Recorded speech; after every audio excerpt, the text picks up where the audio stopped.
చెప్పండి. నోహవు దేవుడు చెప్పినట్లు చేయడానికి సిద్ధపడ్డాడు.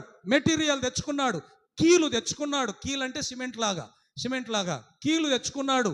దానికి కావలసిన సామాగ్రి అంతా తెచ్చుకున్నాడు. తెచ్చుకొని ఎక్కడ పడవ చేస్తున్నాడో తెలుసామా? నడి ఊర్లో చేస్తున్నాడు. ఎక్కడ చేస్తున్నాడు? అసలు పెద్ద పడవ చేయాలంటే ఆడ చేయాలి తెలుసా?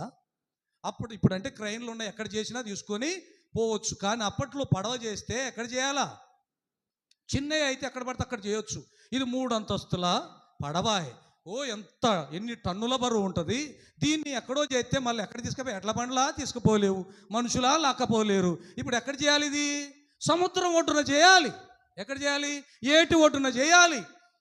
కానీ ఈయన నమ్మకం ఏంటి? ఇక్కడికే వస్తాయి నీళ్లు. హల్లెలూయా చెప్పండి. ఇక్కడికే వస్తాయి, ఇక్కడి నుంచే లేస్తుంది అది. దేవునికి స్తోత్రం, హల్లెలూయా. ఇప్పుడు అయ్యా వర్క్ మంచి జరుగుతుందా లేదా అని ఎవరు? ఇంజనీరు ఎవరు? ప్లాన్ ఇచ్చింది ఎవరు? ఈయన రోజు చెక్ చేస్తున్నాడు. ఎంతవరకు వచ్చింది అంటున్నాడు. కిట్ పెట్టాలను ఆయన చెప్తున్నాడు. డైరెక్షన్ ఎవరిది? ప్లాన్ ఎవరిది?